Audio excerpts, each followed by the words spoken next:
Abramos, irmãos, a palavra de Deus no livro do Apocalipse. Temos estudado aos domingos pela manhã o livro do Apocalipse. Estamos estudando precisamente o capítulo 8, o capítulo de número 8.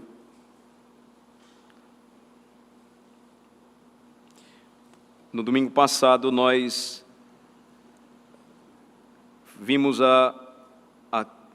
lemos ou ouvimos o toque da terceira trombeta.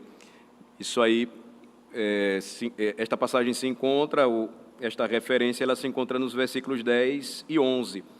Hoje nós vamos ver os últimos versículos, onde a quarta trombeta ela será tocada, e a partir da quarta trombeta, então, nós percebemos uma estrutura em que as três últimas trombetas, elas são acompanhadas de ais de juízo, uma expressão que nós vimos no livro do profeta Isaías, uma expressão antiga de profundo lamento diante de um juízo muito próximo, de um juízo iminente.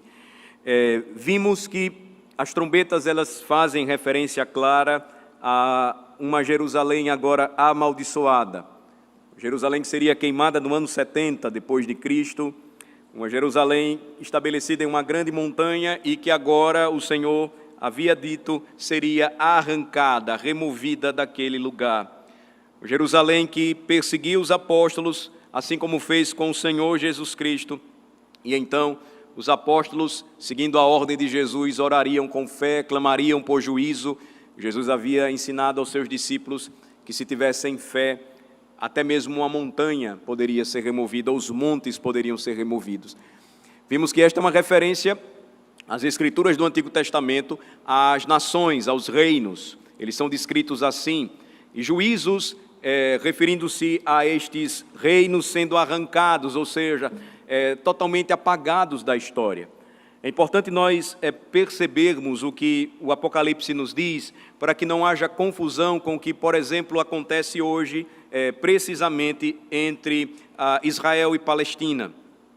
Não podemos confundir a Jerusalém ou Israel aqui, que estava sob juízo, com o Estado moderno de Israel.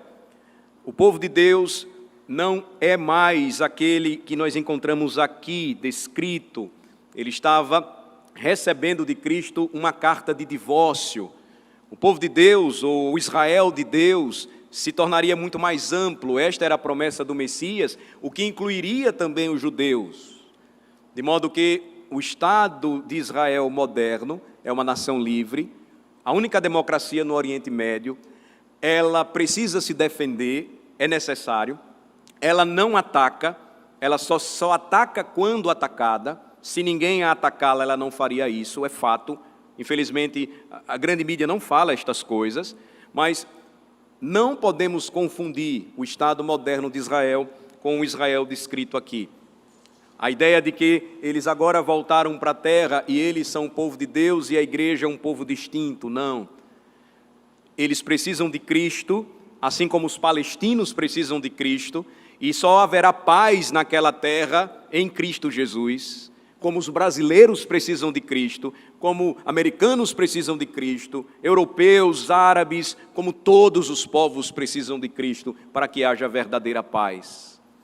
Pois a verdadeira nação e reino, hoje presente, chamada igreja, é formada tanto de judeus como de não judeus. Então, é importante olhar para esta passagem e perceber tudo isso.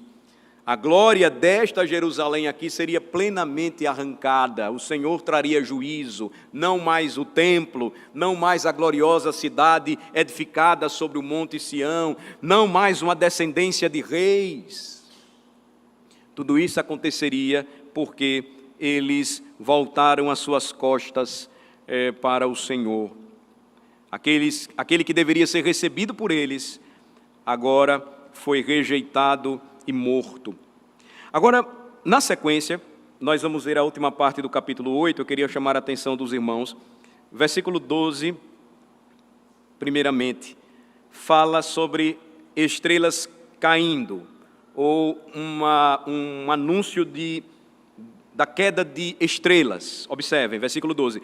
O quarto anjo tocou a trombeta, e foi ferida a terça parte do sol, da lua e das estrelas, para que a terça parte deles escurecesse, e na sua terça parte não brilhasse tanto o dia como também a noite.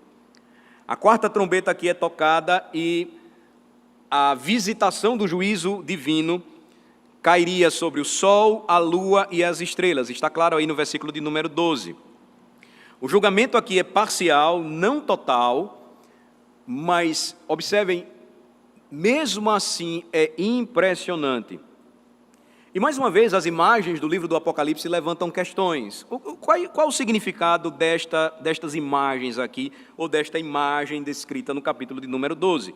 O sol está, por exemplo, parcialmente eclipsado, com um terço dele coberto. Será que é isso que a profecia se refere? Ou a luz de todo o sol é reduzida em um terço, como acontece quando nós olhamos uma cidade poluída? Lembro quando garoto, a primeira vez que viajei para o Sudeste e iríamos visitar parentes na cidade de Santos e subindo a serra passaríamos por Cubatão. Naquele tempo se falava na televisão, estudávamos nos livros de geografia, uma cidade muito industrializada, consequentemente muito poluída. E essa imagem ficou em minha mente, eu lembro, eu tinha 7, 8 anos, e enquanto o carro subia a serra, você não conseguia ver nada na cidade, exceto uma grande, densa nuvem escura de poluição. Não era um tempo de chuvoso, não era um tempo de inverno no sudeste do Brasil. Então a questão aqui João está falando de uma densa poluição do ar ou um terço do sol eclipsado. Será que nós devemos considerar isso literal ou simbólico? Observem. A natureza da imagem aponta novamente para mais um símbolo, ou seja, aqui nós temos algo simbólico e não literal sendo retratado pelo apóstolo João. É o que ele está vendo. Seguindo a ordem ou a sequência histórica dos fatos, parece ser uma indicação da revolta política na época da famosa guerra judaica, registrada pelo o historiador judeu da época, Flávio Josefo. Ele mesmo lutou nessas guerras. Então, durante a guerra judaica, a história relata que os imperadores romanos, Nero, Galba, Otto e Vitélio, eles morreram, e não morreram pacificamente em uma cama, enfermos ou envelhecidos, não. Um após o outro matou o seu antecessor. Porém, Roma continuava de pé. Os imperadores se matavam, mas o império ainda permanecia. E em todo o Antigo Testamento, irmãos, a linguagem de um sistema solar falindo ou entrando em colapso é a linguagem de juízo sobre uma cidade, sobre um reino ou sobre uma nação. É o ponto que eu quero aqui chegar e mostrar para os irmãos. Veja só, lemos em Isaías capítulo 13 hoje. Vou repetir para que os irmãos não se esqueçam do que vimos em Isaías 13. Voltem para lá comigo, Isaías 13, primeiramente versículos 9 a 11. Observem que é interessante.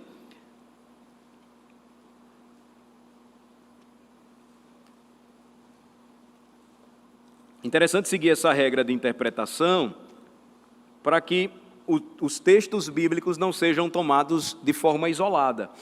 Então, Isaías 13, versículos 10 a 11, diz assim: Eis que vem o dia do Senhor, dia cruel, com ira e ardente furor, para converter a terra em assolação e dela destruir os pecadores. Porque as estrelas e as constelações dos céus não darão a sua luz. O sol, logo ao nascer, se escurecerá, e a lua não fará resplandecer a sua luz. Castigarei o mundo por causa da sua maldade, e os perversos por causa da sua iniquidade. Farei cessar a arrogância dos atrevidos, e abaterei a soberba dos violentos. Versículo 19, Babilônia, a joia dos reinos, a glória e orgulho dos caldeus, será como Sodoma e Gomorra, quando Deus as transtornou. Aqui nós temos uma profecia de juízo contra a Babilônia, e percebam os elementos simbólicos que descreveriam este juízo sobre um reino impiedoso, um reino mau. Capítulo 24 de Isaías, outra referência também aqui importante, observem. Isaías 24, versículos 19 a 23. A terra será de todo quebrantada, ela totalmente se romperá, a terra violentamente se moverá. A terra cambaleará como um bêbado e balanceará como rede de dormir. Sua transgressão pesa sobre ela, ela cairá e jamais se levantará. Então, uma imagem fortemente ligada a um povo, a uma nação. Como é que uma terra cai e não se levanta? Nações caem e não se levantam mais. Veja, naquele dia, versículo 21, o Senhor castigará no céu as hostes celestes e os reis da terra na terra. Serão ajuntados como presos em masmorra e encerrados num cárcere e castigados depois de muitos dias. Veja mais uma vez a imagem da lua, do sol, do céu, aparecendo aqui. Céu, estrelas, relacionando-se aos reis da terra, presos com eles em masmorras, encarcerados e castigados. Versículo 23. A lua se envergonhará e o sol se confundirá quando o Senhor dos exércitos reinar no monte Sião e em Jerusalém. Perante os seus anciãos haverá glória. Então, outra linguagem de julgamento, tomando esta simbologia, sol, lua, estrelas. Isaías 34, aqui nós temos bastantes elementos apocalípticos. Esta é uma oportunidade também para entendermos o seguinte: a escatologia, que é a doutrina bíblica acerca das últimas coisas, não está encerrada apenas no último livro da Bíblia, no livro do Apocalipse, mas ela está presente em toda a Escritura. Por exemplo, quando nós lemos o primeiro livro da Bíblia, nós encontramos profecias acerca de coisas futuras. Então, Isaías tem muito conteúdo a ser observado e estudado sobre o assunto. Veja, Isaías 34, versículos 4 e 5. Leiam comigo. Todo o exército do céu se dissolverá, e os céus se enrolarão como um pergaminho. Todo o seu exército cairá, como cai a folha da vide e a folha da figueira. Porque a minha espada se embriagou nos céus, eis que para exercer juízo desce sobre Edom e sobre o povo que destinei para a destruição. Então, sinal de juízo que desce do céu, que vem com fúria e terror sobre nações impiedosas, impenitentes e desobedientes. Uma outra passagem também interessante sobre o assunto está lá em Ezequiel. Vamos para o livro do profeta Ezequiel. Este exame aqui ele é necessário para o nosso entendimento das trombetas de juízo e porque agora, observem, Deus estava revertendo a situação. Esses juízos o povo de Deus conhecia bastante, o povo de Israel naquele tempo sabia.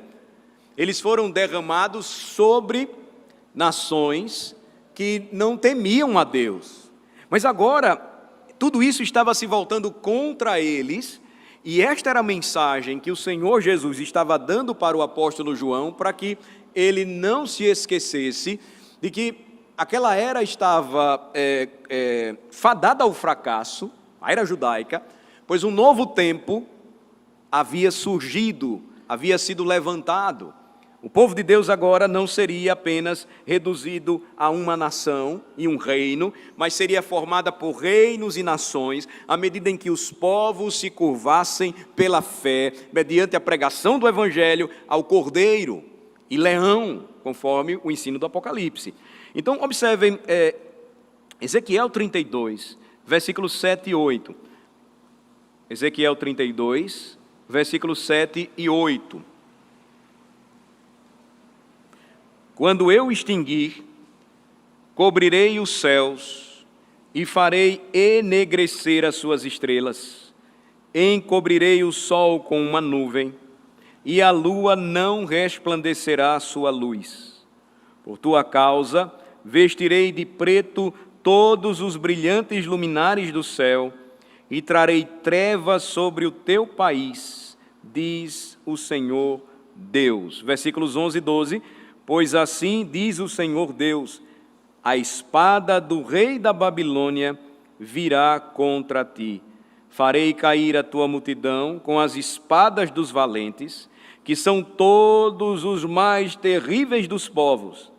Eles destruirão a soberba do Egito, e toda a sua pompa será destruída. Então, observem aqui profecias de juízo sobre nações, e a mesma linguagem apocalíptica sendo utilizada. Na verdade, o Apocalipse irá utilizá-las.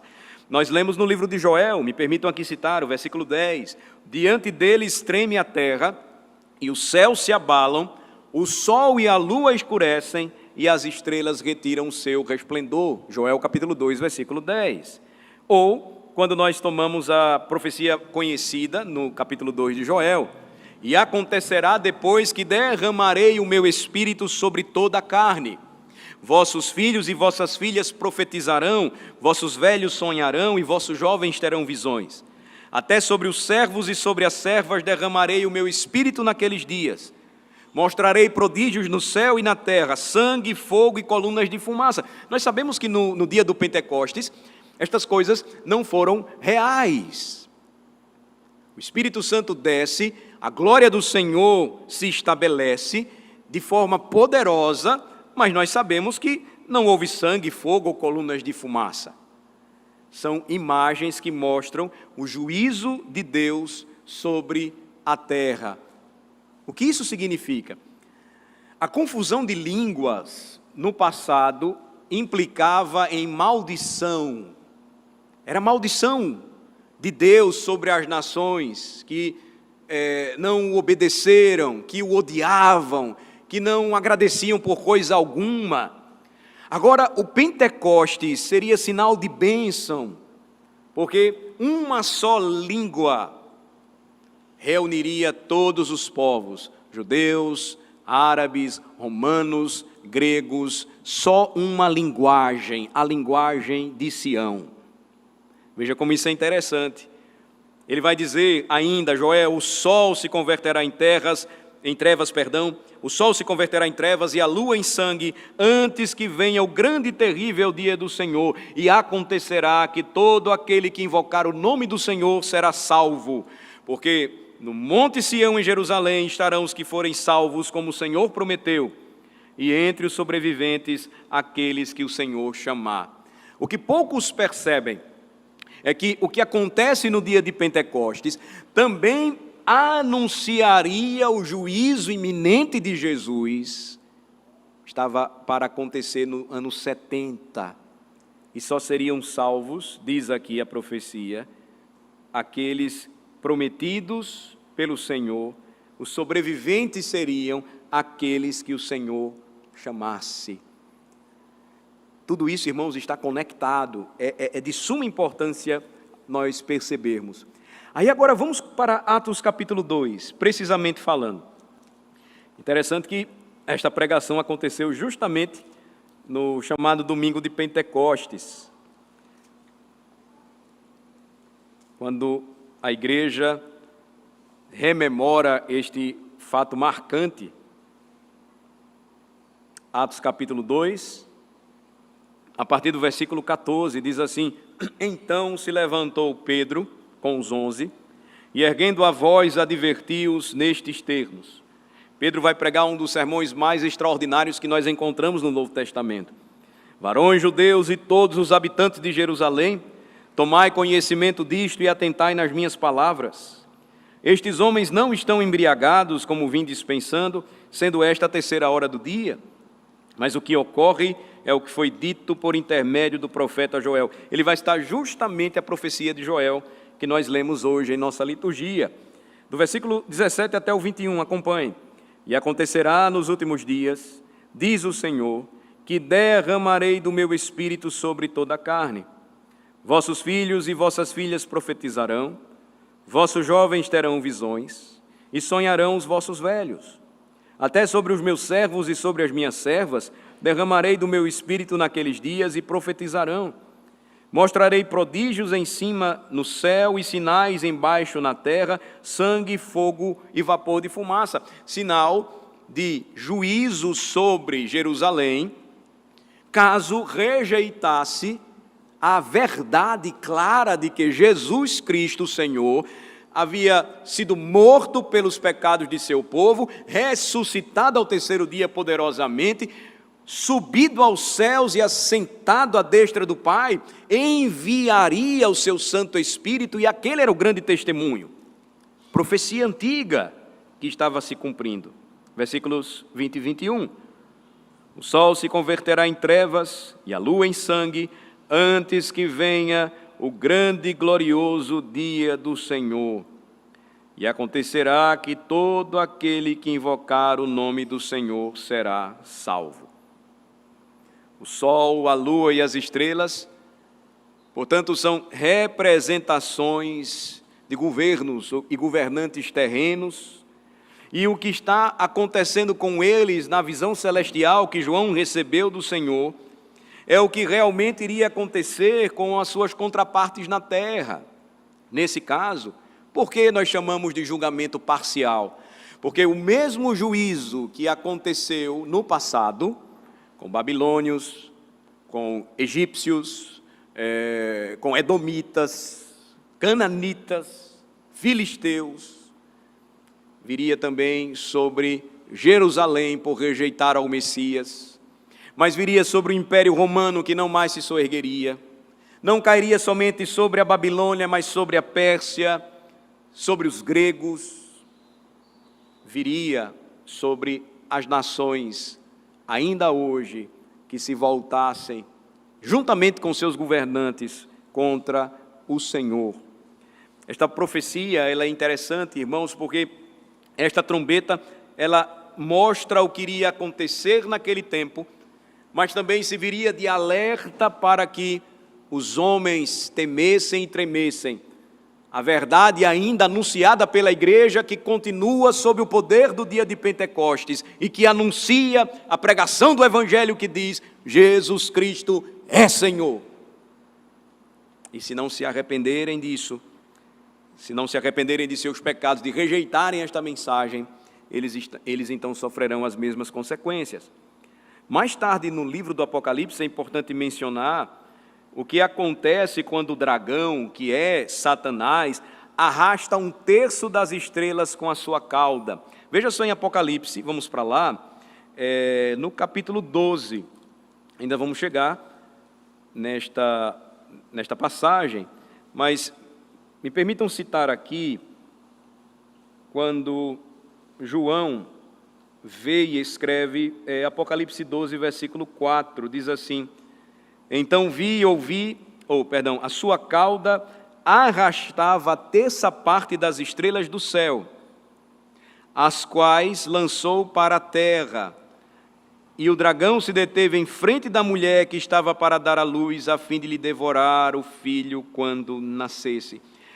A ideia de que o dragão ainda arrasta, ele tenta enganar e ludibriar nações e as arrastando para si ou trazendo para perto de si, é descrito aqui como estrelas, governantes e reinos. O contexto mais adiante vai claramente nos esclarecendo tudo isso em meio às imagens e símbolos. Agora, o último versículo do capítulo 8 do Apocalipse, então, diz o seguinte, vamos para lá, no versículo 13, diz: então vi e ouvi uma águia que, voando pelo meio do céu, dizia em grande voz: ai, ai, ai dos que moram na terra, por causa das restantes vozes da trombeta dos 3 anjos que ainda têm de tocar. Essa expressão aqui é: ai de mim, meu Deus. Seria, de uma forma mais literal, a sua expressão. Esse ai, ele envolve um clamor de desespero diante de Deus pelo juízo que está vindo, pelo juízo que está próximo. Então, quando nós estudamos os selos, irmãos, os quatro primeiros selos, eles destacavam, eles eram distintos dos 3 últimos, porque os 4 primeiros selos traziam os 4 cavaleiros, chamados do Apocalipse, os 4 cavaleiros do Apocalipse. E havia uma diferença, então, entre os últimos 3 selos. Aqui também, como eu disse introdutoriamente, as 7 trombetas são divididas em 4, as primeiras 4, seguidas das 3 últimas. E nós vamos começar a ver a partir do versículo em questão. Então, você tem, a partir do capítulo 9, a sua continuação. Você tem uma diferenciação, elas são divididas assim. As primeiras 4 parecem juízos de advertência, de alerta, com as 3 últimas chamadas por esta expressão: ai de mim, meu Deus. É como se as últimas trombetas elas fossem a confirmação ou a culminância de um juízo anunciado. Um juízo que foi pronunciado, que foi revelado, mas que as nações e os seus governantes não quiseram ouvir, não se arrependeram. Então, dado o contexto do julgamento que está caindo sobre a cidade de Jerusalém, consideremos aqui o primeiro ai. O primeiro ai aqui, ele revela para nós a contenda que primeiramente começa entre os próprios judeus. Há uma guerra entre eles, ela é interna. Esse problema começa entre eles e vai enfraquecê-los para os juízos seguintes. Então, o primeiro ai trataria sobre a contenda interna entre os rebeldes judeus. O segundo trataria do cerco da cidade de Jerusalém pelos romanos, nós vamos ver depois, mais adiante. E o terceiro, a queda violenta da cidade, a sua tomada, a sua derrocada, a ruína completa. Mas observem que antes que essas desgraças elas chegassem, elas já são anunciadas com antecedência. E aqui é o ponto em questão. Veja que no versículo 13 diz: João vê e ouve uma águia que voa pelo meio do céu, e é a águia que grita ou diz em grande voz: ai de mim, meu Deus! Quanto àqueles que moram na terra, por causa das restantes trombetas que ainda serão tocadas, ou seja, das restantes vozes dos 3 anjos que ainda têm de tocar, ou seja, a culminância, o encerramento, o juízo que seria terrível. Algumas versões preferem traduzir aqui a palavra águia por anjo. É possível também. Agora, observem que nós temos em nossa tradução uma águia que está fazendo esse anúncio de juízo. A serviço do Senhor, ela voa, ela sobrevoa a cidade e ela então pronuncia estes ais de julgamento. A versão latina da Bíblia, que é chamada Vulgata, ela curiosamente traduz aqui a palavra no versículo 13 por áquila, que no latim quer dizer águia. É uma referência a uma ave de rapina. Ela sempre está próxima de situações de batalhas ou de guerras, para poder então depois comer a carne daqueles que morrem. Então faz sentido, se nós tomarmos aqui a águia como um pássaro, que por vezes nós achamos muito bonito, e de fato é, mas esquecemos também como uma ave de rapina é um pássaro carniceiro. Às vezes nós pensamos que somente o urubu gosta de carniça, a águia gosta também. Os gaviões gostam de carniça, então é uma característica natural das aves de rapina. E se o mensageiro aqui de fato for uma águia, aí mais uma vez nós precisamos entender como se dá a sua presença na Escritura Sagrada. Será que somente aqui ela aparece ou ela é mencionada em outras situações? Eu sei que você vai lembrar logo de Isaías 40, né? Que nós no Senhor voamos como águias e não nos cansamos, ou voamos nas alturas como águias, melhor falando, corremos e não nos cansamos, ainda que os jovens se cansem, os que esperam no Senhor. Mas existem outras referências importantes sobre este pássaro e como ele está ligado aqui justamente à queda de Jerusalém, como este pássaro está ligado a milhões de judeus que iriam morrer, de fato. A história comprova isso. Então, vamos aqui olhar algumas referências que são importantes também para a nossa compreensão. Deuteronômio capítulo 28, vamos para lá, por favor, quinto livro da Bíblia, Deuteronômio capítulo 28. Em Deuteronômio 28, nós temos a famosa passagem em que as bênçãos do pacto são apresentadas, são reveladas para o povo de Deus, seguidas das maldições do pacto. Então, observem que no versículo 1 do capítulo 28, o profeta Moisés falou da parte do Senhor: se atentamente ouvires a voz do Senhor teu Deus, tendo cuidado de guardar todos os seus mandamentos que hoje te ordeno, o Senhor teu Deus te exaltará sobre todas as nações da terra. E aí, várias bênçãos são anunciadas. No versículo 15, existe uma questão que por vezes nós nos esquecemos. Talvez essa é a tarefa mais difícil de um conselho de presbíteros, lidar com a situação que se repete, em que os membros da igreja, por vezes, se filiam a ela em busca daquilo que a igreja pode oferecer, as suas bênçãos. Mas se esquece também que, se não caminhar bem, se afastar da igreja, se viver uma vida dupla, se viver uma vida mundana e continuar praticando os mesmos pecados, Deus também traz maldição pactual sobre estes. Filhos, por vezes, pensam assim: não, a fé é dos meus pais, e eu vou viver a minha vida do jeito que eu quiser. E essa falta de compreensão leva muitos filhos a se esquecerem e por isso, por vezes, até triunfam no mundo, prosperam na vida, mas não têm paz em sua alma, porque as bênçãos, elas são substituídas pelas maldições pactuais para aqueles que rejeitam o Senhor. Não rejeitaram os seus pais, rejeitaram ao Senhor. Não rejeitaram os seus amigos, rejeitaram a Cristo. Isso é muito sério.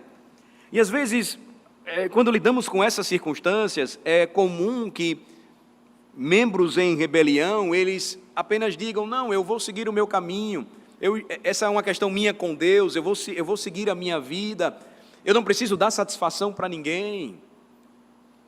Ele pode até tentar fazer isso, mas ele não se desliga da igreja, a não ser que o próprio Cristo o desligue. Isso é muito sério, é muito grave.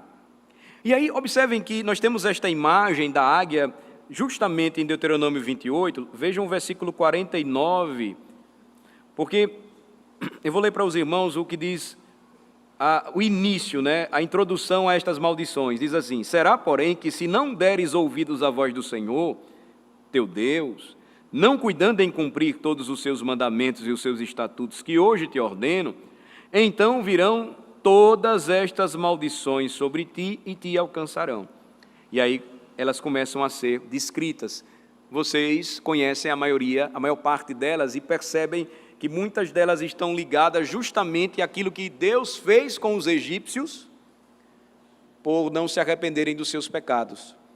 Ou seja, a reversão, ela viria contra o próprio povo de Deus. Aí você chega no versículo 49, observem: Diz assim: o Senhor levantará contra ti uma nação de longe, da extremidade da terra virá, como o voo impetuoso da águia, nação cuja língua não entenderás. Deus já havia predito o que aconteceria com o povo naquele tempo, caso não se arrependesse, e aconteceu. Os irmãos sabem a história. O povo caldeu viria, uma língua que eles não conheciam, estranhos, violentos, perversos, e Jerusalém cairia, passaria 70 anos cativa. Veja que a águia está aqui presente no anúncio do juízo de Deus. Uma outra referência também interessante está em Jeremias capítulo 4, versículo 13, por favor. Jeremias capítulo 4, versículo 13. Notem a importância dessa observação. Versículo 13 diz: eis aí que sobe o destruidor como nuvens, os seus carros como tempestade, os seus cavalos são mais ligeiros do que as águias. Ai de nós, estamos arruinados. Deuteronômio 28, 49, agora sendo vivenciado o próprio profeta Jeremias, que vivenciaria a invasão de Jerusalém por Babilônia, agora clama: ai de mim, meu Deus, estamos arruinados. Em Lamentações de Jeremias, capítulo 4, versículo 19, ele vai dizer: os nossos perseguidores foram mais ligeiros do que as aves dos céus, sobre os montes nos perseguiram, no deserto armaram ciladas. Agora, esse aqui é mais impressionante. Oséias capítulo 8, veja, muito semelhante ao que nós estamos vendo em Apocalipse 8. Oséias, capítulo 8.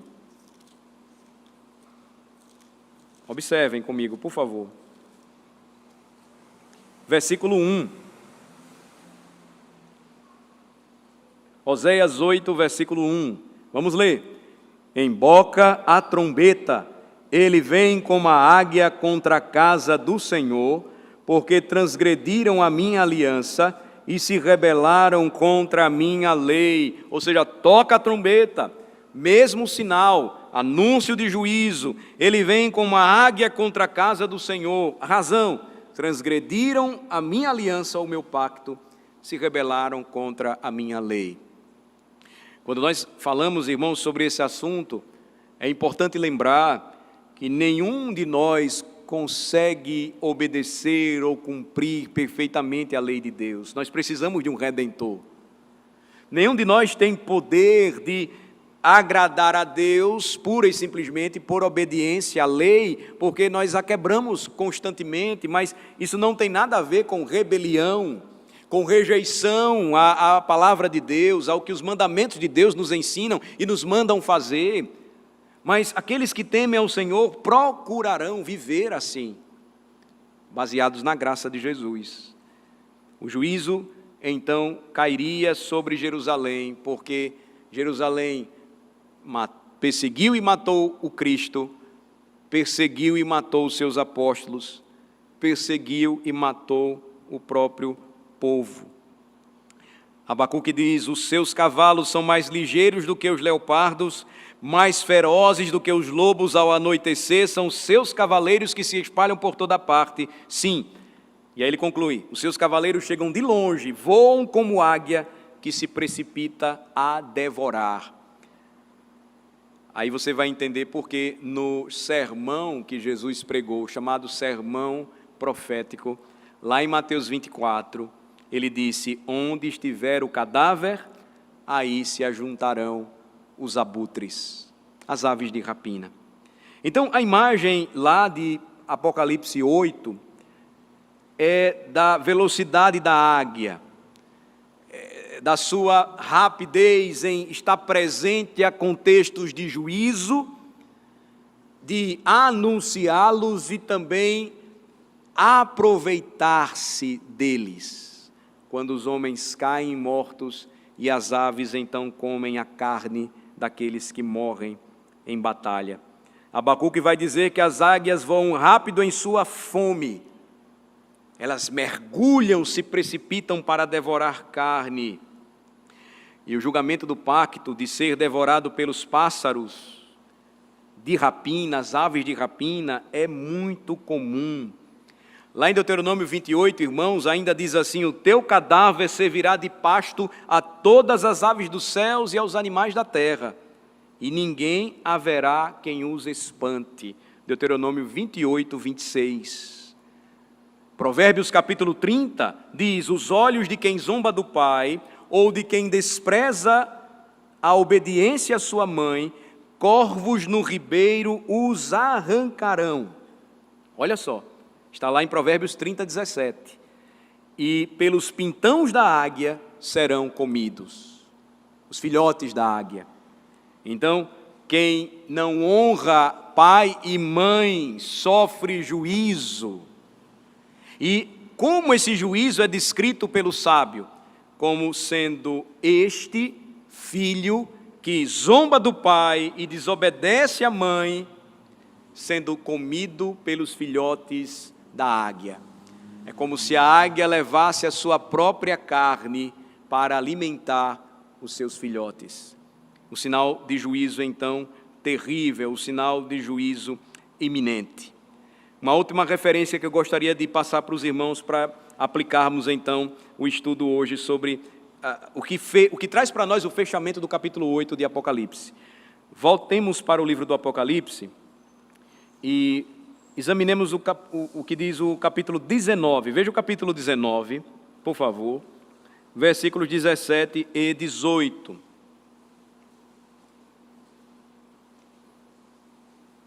Aqui nós temos uma ideia.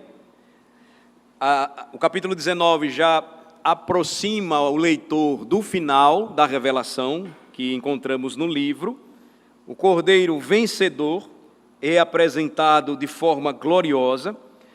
Você percebe no versículo 11 que é o cavaleiro chamado fiel e verdadeiro, que julga e peleja pela justiça. Os seus olhos, versículo 12, são como olhos de juízo. Na sua cabeça há o sinal do seu poder e governo sobre as nações, muitos diademas. O diadema sempre era uma referência a um sinal, ou era um sinal de poder entre os governantes. Ele tinha um nome escrito que ninguém conhecia, senão ele mesmo. Versículo 13, ele estava vestido com vestes manchadas por seu sacrifício, o sinal de que a sua batalha havia sido ganha e que como rei ele havia derramado o seu sangue por seu povo. E então ele revela o seu nome. Ninguém sabia, exceto ele. Mas o versículo 13 diz: ele se chama o Verbo de Deus. E os seus exércitos o acompanhavam. Versículo 14, vestidos de linho puro, branco, finíssimo, montados em cavalos brancos, assim como ele. A sua verdade gloriosa saía então da sua boca para ferir as nações como uma espada poderosa. Versículo 15, e ele governaria com cetro de ferro essas nações e pisaria no lagar do vinho do furor da ira do Deus Todo-Poderoso. No manto, em sua coxa, o nome escrito Rei dos Reis e Senhor dos Senhores, versículo 16. E aí nós temos o versículo 17 e 18. Observem. Então vi um anjo posto em pé no sol e clamou com grande voz, falando a todas as aves, olha elas novamente aí, que voam pelo meio do céu: vinde, reuni-vos para a grande ceia de Deus. Veja que espécie de ceia é essa? Versículo 18. Para que comais carnes de reis, carnes de comandantes, carnes de poderosos, carnes de cavalos e seus cavaleiros, carnes de todos, quer livres, quer escravos, tanto pequenos como grandes. Os habitantes da terra, então, deveriam se preparar. Que terra era esta? Nesse julgamento parcial, a própria terra a Terra Santa, conhecida assim, que agora se tornou maldita porque crucificou o Senhor da glória, rejeitou o seu Messias e continuou a perseguir os seus servos, apóstolos, filhos e filhas. O julgamento então viria, irmãos, e as histórias das guerras, para aqueles que leem ou assistem documentários, ela é terrível, porque mostra o resultado quando as batalhas elas se encerram. São milhares de vidas ali mortas, estraçalhadas, destruídas. E então isso atrai as aves de rapina, as águias e os abutres, os urubus atrás da carne daqueles que foram vencidos ou derrotados pela morte. O povo de Deus precisa estar atento a estas profecias, precisa entendê-las, repito, irmãos, como cumpridas na história, para que a Escritura não caia em descrédito, porque o Senhor cumpriu tudo aquilo que anunciou, porque o seu próprio povo havia rejeitado o seu Senhor, a própria noiva havia rejeitado o seu noivo, a carta de divórcio então seria entregue, assim como o Senhor fez no passado, porque a nação havia rejeitado o seu Senhor e se prostituído. Agora, nos dias dos apóstolos, os judeus estavam fazendo o mesmo. Eles precisavam se arrepender e voltar para Cristo Jesus. Há um ponto importante, irmãos, aqui que precisa ser lembrado. Quando eu disse introdutoriamente que o Estado moderno de Israel não tem nada a ver com o que nós aprendemos sobre o Israel da Bíblia, nós precisamos ter muito cuidado para não seguir um outro caminho perigoso que ainda hoje tem se fortalecido, que é a total e plena rejeição ao povo judeu. O antissemitismo, que é um crime terrível. Rejeitar qualquer tipo de raça ou povo é algo absurdo, mas tem crescido, infelizmente, na Europa. É muito forte ainda hoje entre países do Oriente o antissemitismo, ou seja, o ódio contra os judeus. O que é que a Escritura nos diz a respeito disso? O que é que os nossos símbolos de fé falam quando nos ensinam sobre oração? Que nós devemos orar pela conversão dos judeus. É interessante, né? Paulo vai nos lembrar que o Senhor ainda tem planos e promessas para este povo. Assim como ele voltou seus olhos para as demais nações chamadas gentílicas, ou seja, não judaicas, ele ainda prometeu que demonstraria misericórdia e graça sobre eles. É por essa razão que nós devemos orar, é por essa razão que os nossos pais antigos, presbiterianos, reformadores de segunda geração, principalmente puritanos, eles investiam muito para que missionários fossem enviados para a chamada Terra Santa, a fim de pregar o Evangelho para eles. Porque ainda hoje eles acham que Jesus foi um charlatão, um falso profeta. A igreja então não se assume ou não deve se posicionar de maneira nenhuma de forma odiosa, como os ímpios fazem, mas a mesma compaixão que nutrimos pelas demais nações também deve ser nutrida por eles. Há muita confusão, por outro lado, entre essa distinção que não deveria existir. Alguns evangélicos sem entendimento, então, acreditam que eles também continuam a ser a nação eleita de Deus e a igreja é diferente. Não, eles precisam de Cristo, assim como nós precisamos de Cristo. Sem Cristo não há paz, repito, entre Israel e Palestina, não há paz entre as nações. E a verdade do Evangelho é que pela essa pregação poderosa da mensagem da cruz, a paz verdadeira ela seja alcançada. Quem tem essa responsabilidade hoje no mundo? Aqueles que no dia do Pentecostes receberam poder para testemunhar.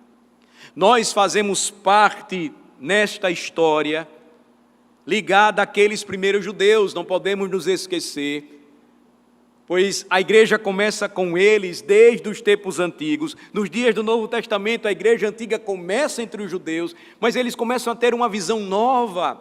Lembre-se, Pedro, tão resistente, foi então quebrado pelo Senhor Jesus mediante uma visão em que ele usou o símbolo da comida impura, e ele ordena a Pedro comer, e Pedro diz: eu nunca coloquei nada disso em minha boca. E Jesus então diz: o que eu chamo de puro, não chame mais de impuro. Pedro entende naquele sonho dado pelo Senhor, que havia agora um propósito. Ele não podia deixar de pregar para aqueles que os judeus consideravam impuros, os gentios. E Deus estava preparando o coração dele e também do que iria receber a palavra com toda a sua casa, Cornélio, centurião romano. E o Pentecostes, novamente, irmãos, se tornaria vivo e real na mente daqueles primeiros cristãos da igreja antiga. Não compete a vocês saber tempos ou épocas reservados exclusivamente pela autoridade do Pai. Não foi isso que Jesus falou antes de subir aos céus? Mas vocês vão receber poder ao descer sobre vós o Espírito Santo. E aí nós temos uma questão muito grave. Ainda hoje a ideia de poder, que muitas igrejas evangélicas pensam, é rodopiar, é gargalhar, é falar algo que ninguém entende. Recebereis poder ao descer sobre vós o Espírito Santo e sereis minhas testemunhas, meus mártires, tanto em Jerusalém, como em toda a Judéia, Samaria e até os confins da terra. O que aconteceu entre os judeus, aconteceria entre os samaritanos, aconteceria entre os gentios, os mesmos sinais, as mesmas maravilhas, para revelar unidade. E a mesma mensagem unificadora, promotora da paz, é aquela que ainda hoje a igreja deve anunciar. A mesma mensagem de Jesus, meus amados irmãos, ainda deve ser proclamada. O tempo está cumprido, o reino de Deus está próximo. Arrependei-vos e crede no Evangelho. Se mudarmos a mensagem, então nós perdemos a fonte do poder. Se mudarmos a centralidade da pregação, perdemos o poder, porque Cristo crucificado é o cerne da mensagem e é o que nós devemos anunciar.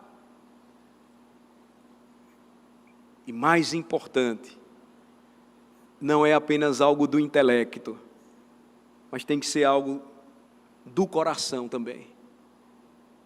É a vida transbordante de gratidão, é a vida constantemente cheia de gratidão pelo que o Senhor fez por nós, miseráveis pecadores.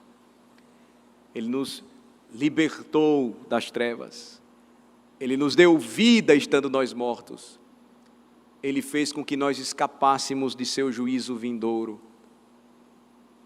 O julgamento parcial do capítulo 8, desta última trombeta aqui do capítulo 8, nos lembra, irmãos, que toda esta terrível realidade se aproxima sobre governantes e nações que se esquecem de Deus.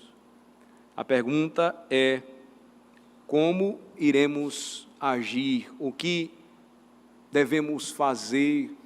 Qual deve ser o nosso maior compromisso? Qual deve ser a nossa maior responsabilidade? A igreja perde todo o seu foco. Quero concluir com isso, irmãos. A igreja perde todo o seu foco, todo o seu objetivo, quando começa a desprezar aquilo que é mais importante, quando se esquece das primeiras coisas.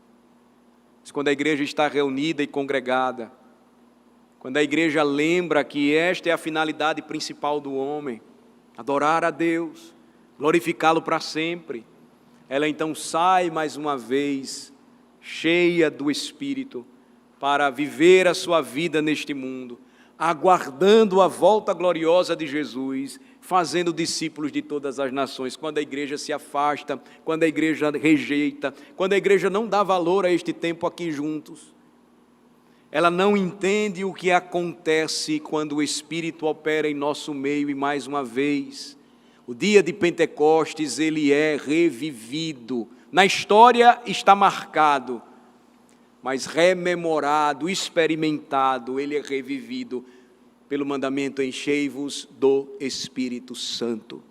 E nós saímos novamente, mais uma vez, para testemunhar da graça maravilhosa de Jesus.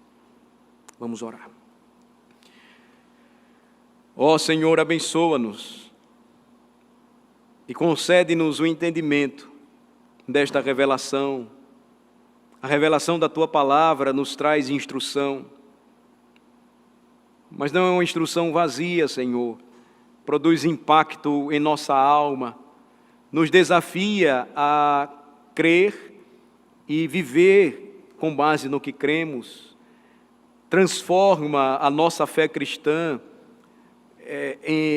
de maneira experimental, de modo que o nosso desejo pelo retorno de Jesus se torna tamanho, que nós então buscamos entender o que a palavra dele nos ensina sobre como esperar a sua volta, a entender, ó Senhor, o teu mover poderoso e soberano na história, e como o Senhor tratou o seu povo toda vez que este se esqueceu de caminhar e de seguir os teus caminhos.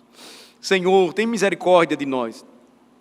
Nós não somos melhores do que os nossos pais no passado, os nossos herdeiros espirituais, nós somos tão pecadores quanto eles.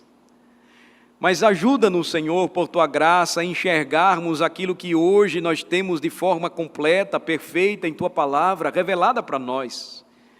Só o Teu Espírito, Senhor, pode tornar vivas todas as coisas em nossa mente, falando para a nossa alma, instruindo a nossa vida, edificando a nossa caminhada, corrigindo, Senhor, os nossos pecados. Ajuda-nos, Senhor. Ajuda-nos a percebermos a importância deste momento e como toda a missão da igreja perde o seu sentido se ela não começa fazendo aquilo que é mais importante e primordial, que é ajuntar-se, congregar-se, como disse o profeta Joel, para Te adorar. Reunir os homens, mulheres, os seus filhos, crianças de peito, todos juntos, presbíteros e membros, em torno da palavra, centrados em Cristo, cheios do Teu Santo Espírito. Senhor, tem misericórdia do nosso povo, salva, ó Senhor, a nossa nação, traz, ó Senhor, verdadeira paz para os povos, e nós sabemos que ela só virá pela pregação do Evangelho, quando os homens se arrependerem e crerem em Cristo Jesus. Nós oramos, ó Senhor Deus, por Jerusalém, oramos pela conversão do povo judeu hoje, oramos pela conversão do povo palestino, dos povos árabes, oramos por aqueles que estão envolvidos em obras missionárias nessas regiões, assim como em tantas outras, e que percebem a necessidade de que os homens, independentemente da sua etnia, raça ou cor, conheçam a Cristo, pois o Evangelho deve ser anunciado para todos os povos. Senhor, ajuda-nos a orar e a nos engajar nesse propósito. Quanto mais vemos que o dia se aproxima, quanto mais compreendemos acerca das profecias, livra-nos, ó Senhor, do nosso próprio coração, livra-nos, ó Senhor, dos nossos próprios medos, dos nossos próprios pecados, e faz, ó Senhor Deus, com que nós foquemos naquilo que é mais importante para a nossa vida, a vida da nossa família, a vida do Teu povo, Senhor. Em nome de Jesus é que nós oramos. Amém. Amém.